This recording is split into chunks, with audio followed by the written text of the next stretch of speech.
figure explained in previous lecture, that is a filtration and types of filtration. In that one, microfiltration, ultrafiltration, nanofiltration, reverse osmosis are there. And in last class we already learned about reverse osmosis, and today's class we are going to learn the nanofiltration. This nanofiltration will be explained by Professor Shweta. Hello friends, today we are studying about nanofiltration. Firstly, we see the history of nanofiltration. During 1970, RO membrane with a greater operating pressure was developed. RO membrane means reverse osmosis membrane. Reverse osmosis membrane is the water purification process that uses the semi-permeable membrane. So what is semi-permeable membrane? Semi is half. It is half permeable. That is, semi-permeable membrane, it allows only certain molecules to pass through it and it does not allow the rest of the molecules. It removes the unwanted molecules from the drinking water with a greater pressure, and that results in the increasing in the energy cost. That reverse osmosis technique uses a maximum pressure. Therefore, there they absorbed lot of energy cost. To reduce that one, they used a low pressure through some membranes. That technique is called as nanofiltration. And in 1980, nanofiltration became established, and that application were found out in 1990. Then nanofiltration. What is a nanofiltration? A nanofiltration is the filter a pore size around 0.01 micron. Nanofiltration removes the most organic molecules and all viruses and most of the natural organic matter and a range of salts. Nanofiltration also removes the divalent ions which makes the water hard. So, nanofiltration often used to soften the hard water. Then, advantage and disadvantage of nanofiltration.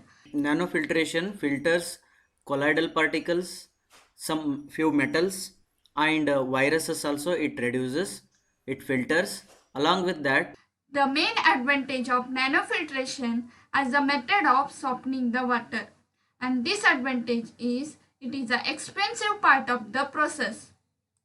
Then, need for nanofiltration. Increasing the demand of good quality of water due to increasing the population. ಜನಸಂಖ್ಯೆ ಹೆಚ್ಚಳವಾದಂತೆ ನೀರಿನ ಉತ್ತಮ ಗುಣಮಟ್ಟದ ನೀರಿನ ಬೇಡಿಕೆ ಕೂಡ ಹೆಚ್ಚಳವಾಗುತ್ತಿದೆ. ಕನ್ನಡವೇ ನಮ್ಮಮ್ಮ ಅವಳಿಗೆ ಕೈ ಮುಗಿಯಮ್ಮ ಮಾತಾಡೋ ದೇವರಿಗಳು ನಮ್ಮ ಕಾಪಾಡೋ ಗುರು ಇವಳು. Next, reducing the wastage and reuse of the water. ನೀರಿನ ವ್ಯರ್ಥ ಮತ್ತು ಮರುಬಳಕೆ ಕಡಿಮೆ ಆಗುತ್ತಿದೆ. Better reliability and durability of the filter membranes. ಉತ್ತಮ ಗುಣಮಟ್ಟತೆ ಕಂಡುಬರುತ್ತದೆ ನ್ಯಾನೋಫಿಲ್ಟ್ರೇಷನ್ದಿಂದ. To reduce the overall cost of operation. ನ್ಯಾನೋಫಿಲ್ಟ್ರೇಷನಿಂದ ಖರ್ಚು ಕೂಡ ಕಡಿಮೆ ಬರುತ್ತದೆ. Next, materials used in the nanofiltration membrane. Different polymers are used in the nanofiltration membrane. They are polyetherosulfone, polyphenyl sulfone, nylon, polypropylene, cellulose acetate, regenerated cellulose, and composites, ceramic and sintered metals, carbon nanotubes. Next, there are two types of membrane: spiral membrane and tabular membrane. Spiral membrane is the more sensitive to the pollution and they are cheapest, and tabular membranes are the not easily polluted, but surface area of the spiral membrane is greater than that of the tabular membrane and hence greater capacity. Spiral membrane have a greater capacity. Next, benefits of nanofiltration. First, low cost operation, low energy cost. low discharge and less waste water than the typical reverse osmosis system.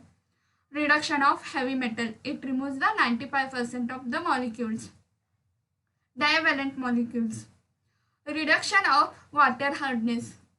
Reduction or removal of the bacteria. Reduction of nitrates and sulfides. Reduction of the salt content. pH of the water can be altered for the better health. Next, drawbacks of the process of nanofiltration. First one, membrane fouling. Membrane fouling is the process where solution is deposited on the membrane during the process of nanofiltration. Next, insufficient separation. Separation is insufficient during the process of nanofiltration. Next one, treatment of concentrates. Next, membrane lifetime and chemical resistance. Next, insufficient rejection for the individual components.